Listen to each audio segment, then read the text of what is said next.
that's when you're insulting someone, you can just call them that. It sounds super fancy. Oh, okay. Could do those this week. It's up to you. Do you want another week to work on it? We can bring it next week if it's no difference. That's not in my outline. All right. Things down and then I use it.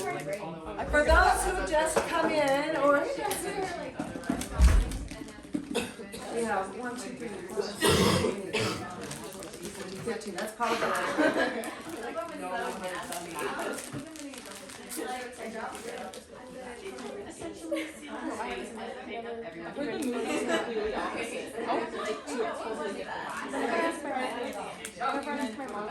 okay, guys. For those who just came in, and so I have this on recording for those who aren't here. If you did not get your papers into me this week, it was kind of a chaotic week. I was out of town and then I was sick, so those who got in their stuff later, I didn't have a chance to go over it till this morning. So I'm giving everyone, you have an extension, no worries about it at all, to turn in next week, okay? So if you do not get your paper in, you're still have to turn in, get me a rough draft if you haven't already to go over, and then you can bring your final papers in next week, okay? You can be like Luke, who this week not only wrote his paper, but then also did his reading for Monte Christo because he thought he also had that to get done. So Luke's a section ahead of us. Yay, Luke. Won't hurt because he's going out of town next week. So I was like, that's actually great that you did that. And Ben can just be reading on the plane, I guess. You got a book for your trip. That works too. Where are you guys going? You want to tell us? We're going to New York. Just for running? Yeah, we have a race down there. So. Woohoo! Yeah. We're going to New York for Nike Indoor Nationals. So. Oh my gosh. And the real tragedy is that Luke just qualified this weekend for Nike Nationals, but it's too late to sign up. So had he gotten it like a week earlier, he would have. But anyway, he went down to St. George this weekend and blasted out a 4:51, which is a very fast freshman mile. So anyway, we're looking forward to outdoor nationals with Luke. He should be able to qualify there. Anyway, so I'll be out of town, and we get back late Monday night. And then Tuesday. And then Tuesday, so I'm going to be writing my lecture on the plane is what I'm doing. Luckily, I have finished the book. I read the book. I'm ready to go there, so I just have to write the lectures as we go. I knew it would be kind of chaotic. Okay, any questions on paper stuff before we dive in? You guys are getting to be pros at this. Did your outlines help this time? I had some feedback that said, wow, I finally understood where I was going and what I was doing. So make sure that you fill out your outlines and you turn those into paper. That just helps me to know that you know where you're headed. So I'm not trying to find my way on a roadmap that doesn't exist, okay? And if you have any other questions pop up this week, feel free to reach out to me, as always. Does everybody have a copy of this book at this point in this room? I have, how many copies do I have left sitting there? Is it 2? 3. So there's 3 people who don't have books, but I have 15 people in here. So who doesn't have a book? Oh, there's 2. Okay, you got yours. Great. Okay, good. You should be short. Okay, so let's do our introduction to Count of Monte Christo and Alexandre Dumas this week. So this is the unabridged version, which we will not be reading. You're welcome. 6 weeks to read this sucker. That's just over 1,200 pages. But this is the original version. It's much thicker. We're going to read an abridged version, which is this one, which is just like 426 pages, something like that. So much shorter, almost a third. What do you think happens when we read a book where almost 2/3 of the book is cut out? It's not the same. And it's so much more fun. You're going to get through it faster, I think is what Laura means there. But what did you say, Savannah? It's confusing. It probably has a lot of cuts or plot holes in it. Yes. And that was my experience with reading this is everything except for there's one section towards the end where there is something cut out that I was like, this doesn't make sense if you don't understand what's cut out. So when we get there, I will warn you about that. For the most part, you can follow it pretty well. But what you're going to miss is a lot of context and background information, particularly in this book because this is a historical fiction, meaning it's a fiction book that takes place during real events that happen. Okay, so my job in my lectures, sorry, guys, I'm so sick still. I just get really dizzy every now and again. Okay, my job in my lectures is to help you fill in the context. I hope. Okay? If you are confused or you don't know what's happening, make a note of it and just keep going.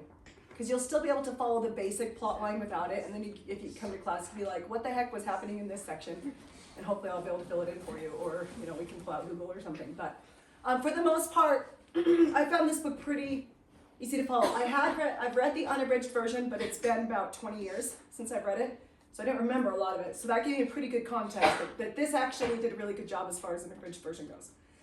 Those of you who stay with me for the next few years, I am hoping to do some more abridged books, not as a rule, but because there's some novels that we just can't get through if we try to read the whole thing.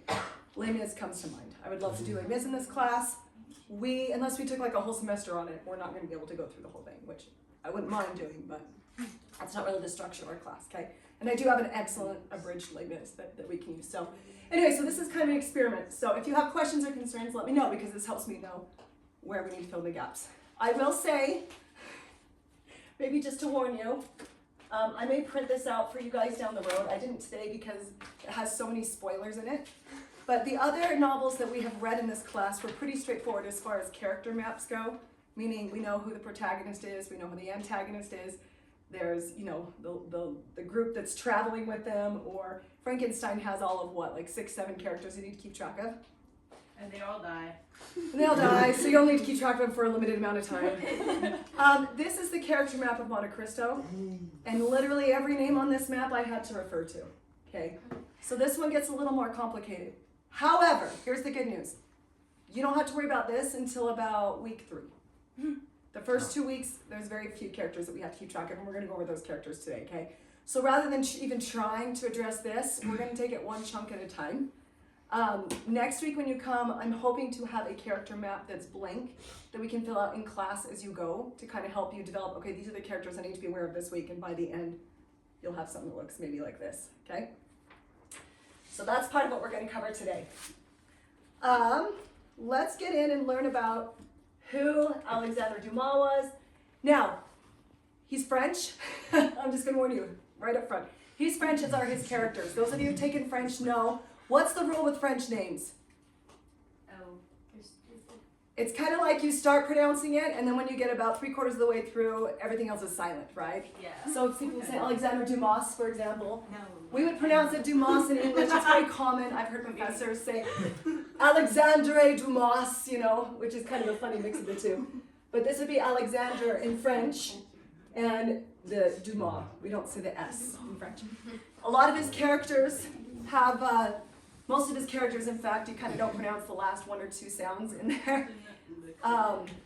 We might try to be strict to that, or we might not. You'll probably hear me go back and forth, because the thing is when you read it, you're automatically going to read it one way. Like, this guy's name looks like Villefort. It's Villefort. Okay? So anyway, we may say it correctly, we may not. Just know that's what's happening. If you're like, wait, why is there no last part? But like I said, I'm imperfect. I don't know French. I have never taken French. So it may be done with kind of mixed success.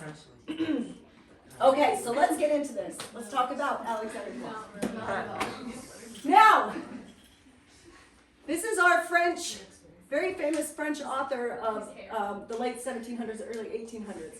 Is this what you would have expected him to look like? No, really. His hair's. He has hair. He has hair. He has hair. Yeah. And it's a fantastic afro type hair, right? He's like very Something that is commonly not known about Alexandre Dumas, who wrote The Count of Monte Cristo, The Three Musketeers, The Man in the Iron Mask, among others, are all well known by him, is that he is from African descent. Okay, so he is a black author with this background. So that's a very unusual thing, and it's amazing to me that we don't, with the world that we live in, we don't talk about that. In fact, I was with a group of your moms in the Mother's Lounge, and we were talking about it, and I said, oh, I love The Count of Monte Cristo, because they were just asking what we're reading next. And I brought up, did you know that he was black descent? And no one, not one person knew it. So it's not commonly held, which is a shame. But he has a very interesting background. So he's a French novelist and playwright, best known for those 3 books, although he wrote many, many books and plays. He began with plays, moved on to novels later in his career, which we'll talk about a little bit. His published works include over 100,000 pages of writing. He was a very prolific writer. So it looks like 10,000. Looks like 10,000. Looks like you missed a 0. Oh, you're right. Oh, yeah. 100 tens. 100,000. Thank you. Like I said, very ill. I had to write this sick. It was hard. And to this day, continues to be one of the most widely read French authors. So that's quite a background, 1802 to 1870. So to understand his background, we really have to go back to his father. So this is his father, Thomas Alexandre Dumas. He was a French army officer who served during the French Revolution, which is best known for La Guillotine, right? A very, very bloody revolution in which people were killed left and right.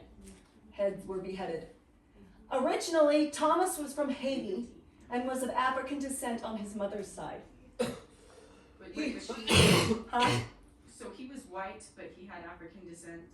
So his mother was French, and his father was, so Alexandre Dumas's grandfather was French and white, and his grandmother was a Haitian slave of the French development there. Okay, so he's half, so this is his Right, father. but like, did he have like white skin and then an afro? Or like, It was dark enough that you could tell. It's hard to tell now. That picture is a black and white photo. Let's go back.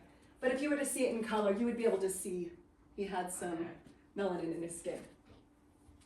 We don't have a colored photo of him. Okay, so this is his father. He was the first person of color to become a French general in the French army, the son of a French nobleman and an enslaved woman. His father took him to France, where he was educated in the French military schools, so that's where he gets his military background. And he would go on to lead 53,000 troops in battle. He wasn't just in the French army, he was a big general in the French army. And he worked actually very closely with someone whom you all know. Napoleon. Napoleon. Napoleon Love that Bonaparte. guy. Nicole. Okay, so in order to understand what's happening in history and also this novel, it's really important that we understand the history. Now, Dumas, some of the things that he's criticized about is that he will write something like this, like in a historical context, but he will change events or dates or things to fit his story. So if you're ever like, there's a discrepancy here, yeah, there probably is, because that's what Dumas did. But his experience was based around the time following the French Revolution.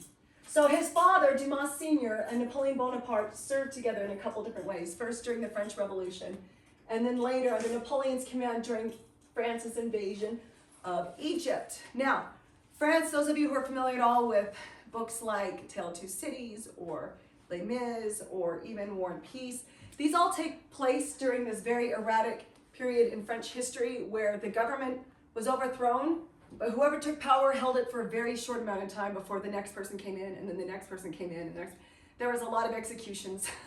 There was a lot of rough things happening, okay? Napoleon was one who wanted to not just control France, but he wanted to control a lot of other areas for political reasons. He wanted to control Egypt so that we have still some remnants of the Silk Road there, trading systems, things like that. So Napoleon helped to lead this battle into Egypt, and Dumas Sr. was one of his generals. However, Dumas and Napoleon didn't see eye to eye. They had a big, infamous verbal clashing, or that's French way to say argument, where Dumas basically left on what they said was an unsound vessel, which then had to turn around and run aground in Naples, Italy. Now, this is problematic at this time because Italy is not one united country. We have northern Italy, which France had kind of had some control with, and then we have the southern Italy, which was at war with France during French Revolution in those times. So he's landing in southern Italy. It's not going to go well for him as a major general in the French army, right? So Dumas was taken prisoner by the Italians, and I wrote that twice, I'm telling you, I'm not well, and was thrown into a dungeon from 1799 to 1801, which you may see some sort of literary inspiration there in this book. This experience would inspire his son when he wrote The Count of Monte Cristo. And although The Count of Monte Cristo is not meant to be based solely on his father, it's actually, there's a lot of evidence that shows it was also based on a man who was a shoemaker who was thrown into prison and then wanted revenge. He had many sources of inspiration, but certainly his father's experience with Bonaparte would be one of them. Okay, so to understand the history of Napoleon at this time, which appears in this novel and is actually a really important point in this novel, we're going to watch this little 5-minute clip to help you understand kind of what was happening at this point. Hopefully there's volume.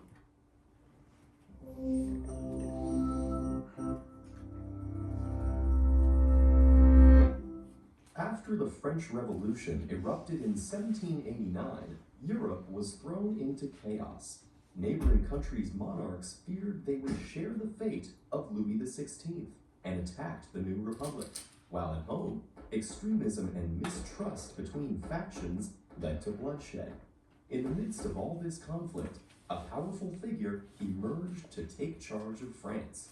But did he save the revolution or destroy it? Order, order. Who's the defendant today? I don't see anyone. Your Honor, this is Napoleon Bonaparte, the tyrant who invaded nearly all of Europe to compensate for his personal, stature-based insecurities.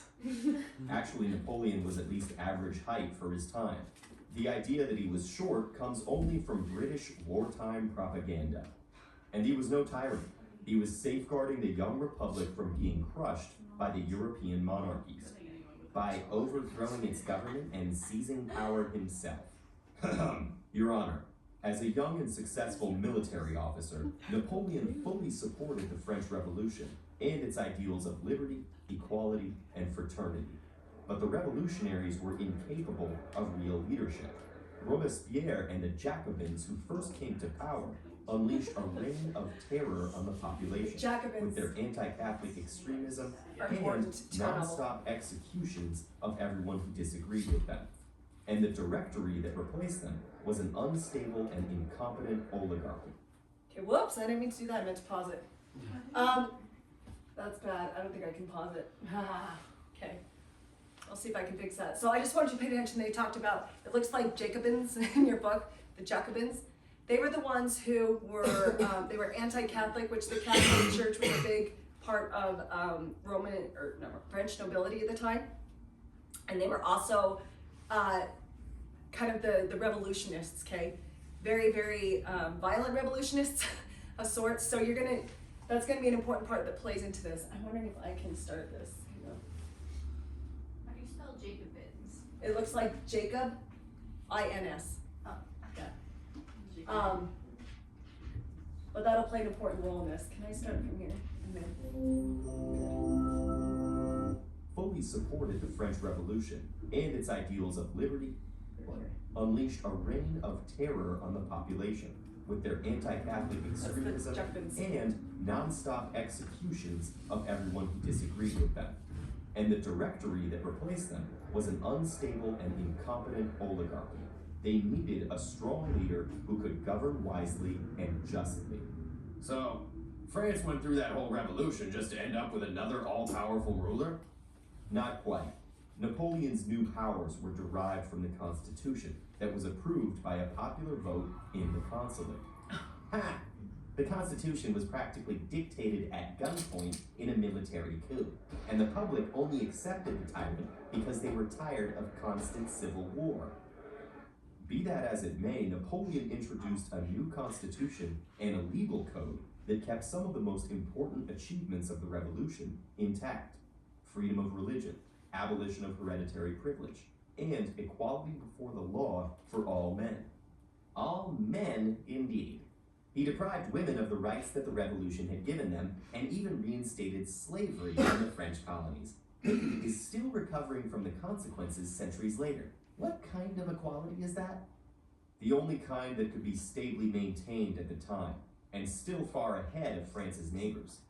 Speaking of neighbors, what was with all the invasions? Great question, Your Honor. Which invasions are we talking about? It was the neighboring empires who had invaded France, trying to restore the monarchy and prevent the spread of liberty across Europe, twice by the time Napoleon took charge.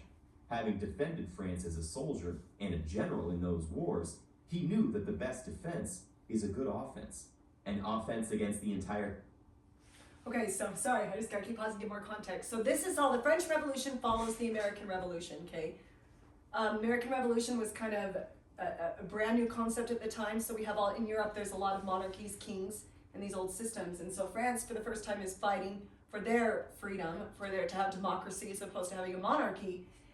Europe at this time is very nervous about this idea spreading everywhere. It was one thing for the United States to have a revolution, but if this starts happening everywhere, it's going to destabilize hundreds and thousands of years of monarch reign, okay? So, like he mentioned there, even though France was in civil war, neighboring countries were coming in fighting against the revolutionists, because now if democracy gets established in France, what does that mean for their country next? Does that make sense? So this is part of the reason that what happened in France mattered to everyone in Europe, and why you see people fighting so hard against France becoming a free republic. By 1802, and other European powers recognized the new French regime. But Bonaparte couldn't rest unless he had control of the whole continent, and all he knew was fighting. He tried to enforce a European-wide blockade of Britain, invaded any country that didn't comply, and launched more wars to hold on to his gains. And what was the result? Millions dead all over the continent, and the whole international order shattered. You forgot the other result, the spread of democratic and liberal ideals across Europe. It was thanks to Napoleon that the continent was reshaped from a chaotic patchwork of fragmented feudal and religious territories into efficient, modern, and secular nation states, where the people held more power and rights than ever before. Should we also thank him for the rise of nationalism and the massive increase in army sizes? You can see how well that turned out a century later. So what would European history have been like if it weren't for Napoleon? Unimaginably better. Napoleon's seemingly unstoppable momentum would die in the Russian winter snows, along with most of his army. But even after being deposed and exiled, he refused to give up, escaping from his prison and launching a bold attempt at restoring his empire. This is important to the novel, we'll talk about it more. For the second and final time. Bonaparte was a ruler full of contradictions, defending a popular revolution by imposing absolute dictatorship, and spreading liberal ideals through imperial wars. And though he never achieved his dream of conquering Europe, he undoubtedly left his mark on it, for better or for worse. Okay, so this is an interesting question. If I were to ask you guys, just based on your own context of what you don't understand about Napoleon, was his rise to power a good thing or a bad thing for Europe? In between. Not necessarily either, I don't think. I think better in the future, but bad in the moment. Yeah. Yeah. It was complicated to say the least, right?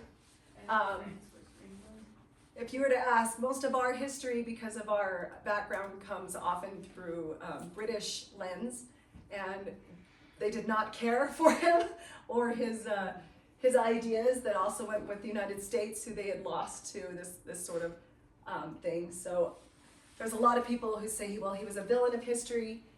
If you read a book like War and Peace, which takes place during Napoleon's invasion of Russia, he was definitely not seen in a positive light, because Russia's like, we're happy with our own situation here. And it was a lot of war and bloodshed that caused for a lot of people. So it's a complicated thing to say the least, whether he was a hero or not. So as you can imagine, in France at the time, were people in general for him or against him? What do you think? Well, for France, probably. For men, at least. But everywhere else against. Everywhere else against. France was pretty divided because, as I mentioned, we'll talk about this a little bit more in a minute, that Napoleon came in and out of power in France. When he was in, the general consensus was, well, this is a good thing. When he's out, what do you have? You've got a monarch again. What happens if you're talking about Napoleon when you're under a monarch? You liked it. You had time out. Yeah, not good things happen, right? And that's what was happening back and forth in France, is you have this switch of power, sometimes in less than a year, flip-flopping back and forth, okay? So it was a very precarious time for people who had, no matter which side of the fence you were on, you were in trouble when the other person was in power, okay? So it's kind of this back and forth thing. And this is where the novel will take place, is kind of after the French Revolution and after Napoleon's first exile, but before his second exile, okay? So let's dive into this a little bit more. Okay, first of all, let's finish up about Dumas. So eventually, Dumas is in the same situation where he, as an artist, worked for the, oh no, it just left me, Orleans, there's something of Orleans, the Duke of Orleans. And eventually that duke would rise to power as emperor. So while the duke was in power, Dumas was living pretty well, right? He's favored by the duke. This is a good thing for him. Then the duke gets overthrown, and this is not a good thing for Dumas, okay? So during that time, he ends up fleeing and goes to Belgium. This is, by the way, a map of the country around the early 1800s when all this was happening. So he fled to Belgium, lived there for a number of years.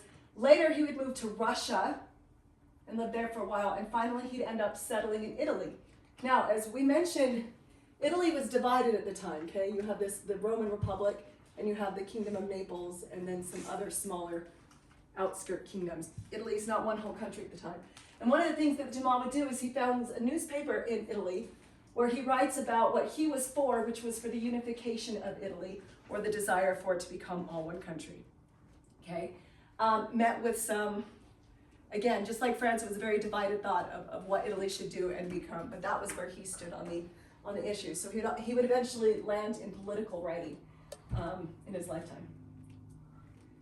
So as we mentioned, he first started out as a playwright and eventually became a novelist.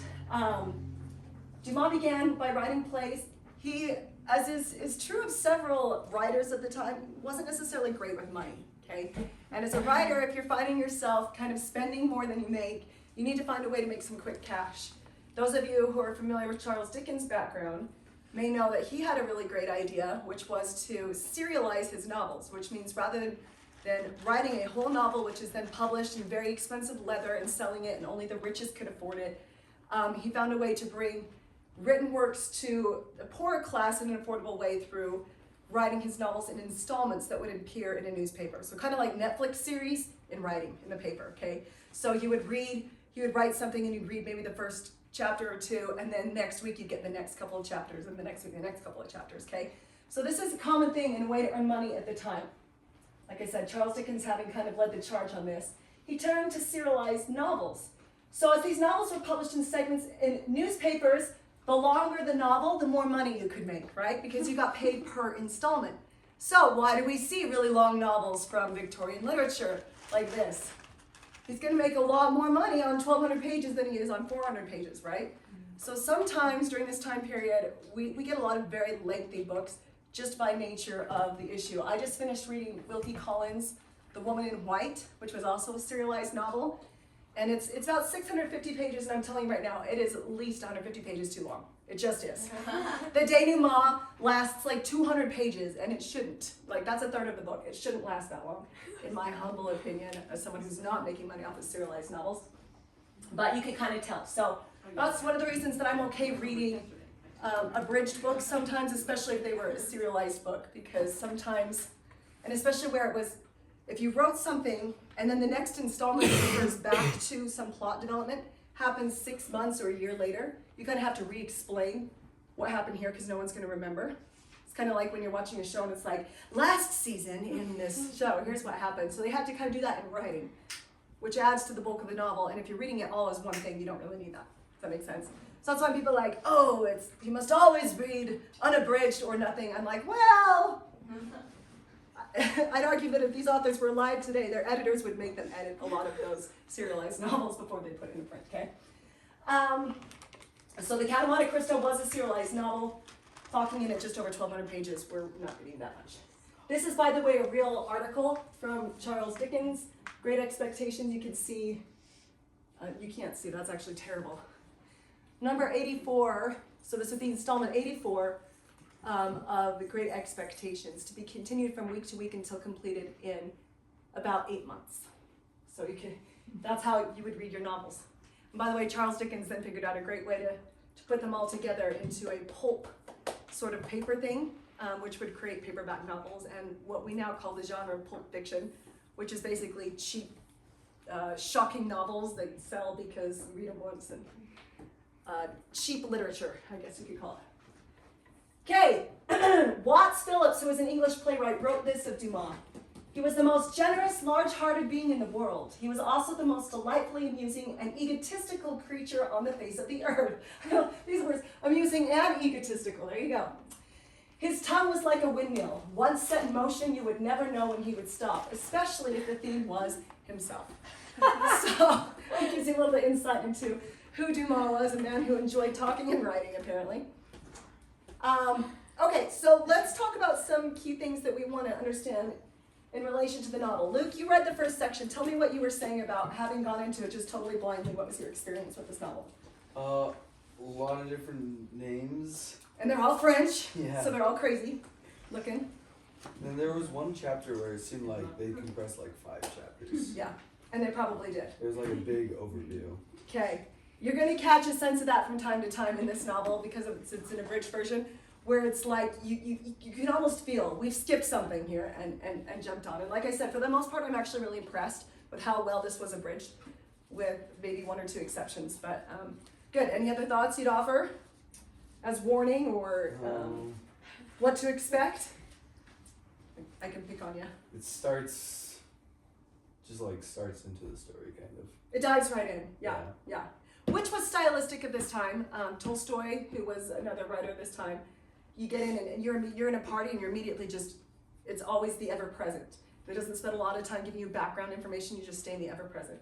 Yes, I agree that Dumas does that. He doesn't give a lot of background, at least in this abridged version, but just in general, having read him, I wouldn't say he's whereas maybe Charles Dickens is guilty of spending a little too much time giving us context. Love him, don't get me wrong, I love my Charles, but there's some stylistic things there that make him hard for people to read and dry for people to read. Okay, so let's talk about a few things here. We've talked about Napoleon. Let's talk about him a little bit more. I should have condensed this more. This was me just copy pasting and then I was editing later and I didn't. The unabridged version. By 1804, he revised the French Constitution and had become emperor. Even though Bonaparte came into power by less than noble means, he forced his way in. He was still popular with many people. He put the finishing touches on abolishing the feudal system, which is you have your nobles and your lords and your peasants and your all that, just like we see in England, that have for centuries been the backbone of French society. He made education available to all classes, which is one of the good things that Bonaparte did, created standard codes of law and organized the court system.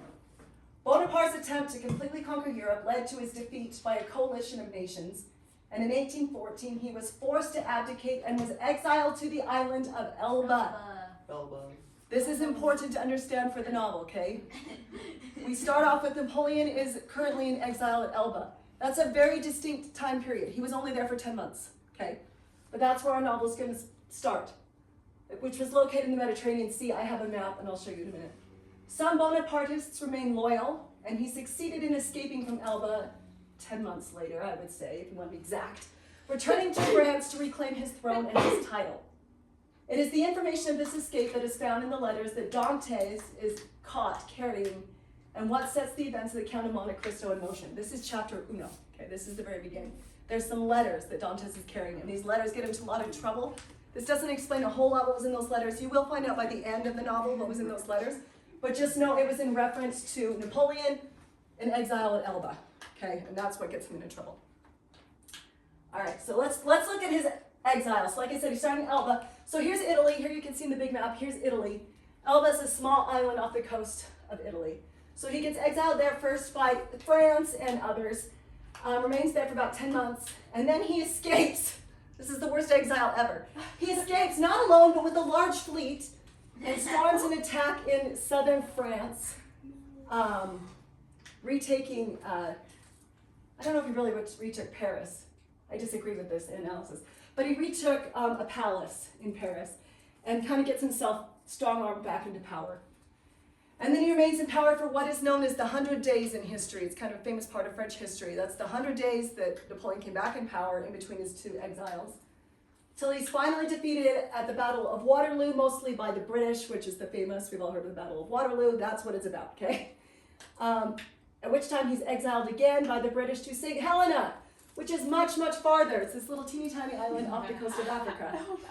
Also, they learned at this time, and they had like guards there, and they read all of his mail, and he was only allowed outside for limited times of the day, okay?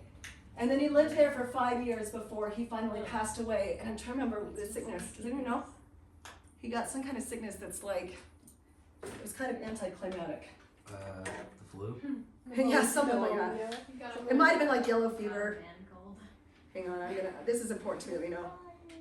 all Whoops. die of like typhoid or Yeah, something? wasting disease. Napoleon. I couldn't remember. I was meant to look that up. Oh, a stomach ulcer. That's right. He had an ulcer. He had a little too much stress in his life. Got a stomach ulcer. Too much acid in his stomach. Anyway, so kind of an anticlimactic end for him. Okay. So our book will take place starting with him and Elba, his return, and then his secondary exile. Okay. So knowing that will help you to understand the book a lot better. Okay. Now, this video I like, why was he exiled? We talked about that briefly. This is going to go into more detail. This is also going to answer the question that most people have, which is, why was he exiled instead of executed? When you think of all the thousands and thousands of leaders and people who were killed in France with the guillotine and having their heads chopped off, why was Napoleon spared? This is actually an important detail, and it's important to the book. So this is just a short little video to explain that. After his defeat, Napoleon Bonaparte was exiled to Elba by the victorious coalition powers. As you'll know, he came back, and after his second defeat he was exiled yet again, but this time further away. But given what he put the coalition allies through and the risk he posed by still remaining alive, why was Napoleon only exiled instead of being permanently dealt with? So in 1814, the coalition had marched on Paris, and the French Senate declared Napoleon deposed. Napoleon wanted to keep fighting, but his generals said no and demanded that he leave. And because Prussia, Russia and Austria just wanted the war to be over, they agreed to let Napoleon enter exile, on the condition that he renounced the French throne. He eventually agreed and was then allowed to leave for Elba. This was much to the annoyance of the British, who wanted to imprison him because they saw his entire reign as illegitimate. But as you'll all know, he returned to France a year later. Upon his return, he was given an army and fought the coalition again before losing. So why was it then that in spite of the threat that Napoleon's existence was, why didn't the Allies 100% guarantee that he wasn't going to be a problem again? Well, the great powers mostly wanted different things for Napoleon. The British were very much against execution, because its government believed that the restored Bourbon was fragile. If Napoleon were to be given a free trip to the afterlife, there were fears that those still loyal to him would rise up and potentially plunge France into a civil war, which would need dealing with, and Britain didn't feel like it. Austria and Russia were both mixed. There was a genuine desire for vengeance, but given that Napoleon's imperial coronation had been given the blessing of the Pope, the idea of ending his life was seen as a step too far. Also, both nations had previously allied with Napoleon, and executing someone who a few years prior was your ally wasn't a good look. And the Russians wanted to keep him alive as a threat to the rest of Europe, whereas the Prussians had no such qualms of execution, and its generals were openly calling for Napoleon's head. Bonaparte's escape from exile had solidified this position, and many Prussians believed that Napoleon was capable of returning from anywhere, except the grave. The Prussian king didn't share this opinion, which is why the calls for his head went nowhere. Of course, all of this squabbling was irrelevant, because Napoleon had cleverly handed himself over to the British. Napoleon knew that they were going to be the most lenient, and he believed that he would be allowed to live out the rest of his days in the UK as a free man. This was obviously wrong, but the British weren't willing to hand him over for execution, and so he knew that at least he'd live. Given his previous escape, though, Napoleon wasn't going to be given anywhere to rule, and so instead he was exiled to St. Helena, here, and he would remain here under house arrest until his death in 1821. I hope you enjoyed this episode with a special thanks to my pet. Okay, so Napoleon thought if he turned himself into the British that they just let him live there and he'd have a great life. And they were like, no, you're out of here, and kicked him off to a teeny tiny island way off the coast of south of Africa. Okay, other things to know about this time. Nobility and kind of the feudal system. In the early 1800s, the old hereditary aristocracy, which traditionally only socialized with and married within its own class, began to mix with and marry into the newly wealthy families of business and industrial leaders. So this is the first time in French history where you can kind of make your own destiny and rise up in social class based on, you could buy yourself titles or you could earn a lot of money, those kinds of things. That's important to the novel, okay? The use of titles and coats of arms had been outlawed after the French Revolution because we got rid of that feudal system. But when the monarchy returned, so did these symbols of the aristocracy. Those with new wealth, like the characters Fernand and Danglars in The Count of Monte Cristo, were eager to acquire titles to cement their arrival in the highest levels of society. We're going to see this happen later in the novel. So if that doesn't make sense now, don't worry, it will, okay? A title that was purchased or granted was considered second class by the traditional aristocracy, meaning if you were born with the title as opposed to if you bought your title, you were still like a nudge beneath them, okay? Who inherited their titles over many generations, but was nevertheless coveted by the rising middle class. Now, we're going to see our main character too is going to take this on, and he's going to create a title for himself called The Count of Monte Cristo, okay? I don't want to read all this actually. I'll read it. I'm trying to think what we need that was really important here. It does touch on this tale of Jacques, I don't know how you say his name, who's French? Boucher? Boucher, who, while the original tale told by Boucher is of a man wrongfully imprisoned by jealous friends, Dumas added his own flair and romantic touch to recreate the Count of Monte Cristo. Let's look up a YouTube video for this. I know, right? This seems like a whole YouTube video. What's hard is that there are way less YouTube videos on the Count of Monte Cristo than other, and I think it's just because it's a bear. It's like a lot to cover, and it's complicated, and it's a lot easier to talk about Frankenstein than this. But we are gonna, I believe in us, because it is one of the most interesting and exciting novels, and talking about a novel that you will see reappear in different forms throughout pop culture and other literature. This is it, okay? It does mention that Dumas' expertise as a playwright shines through in his skillful use of dialogue, which brings the story alive.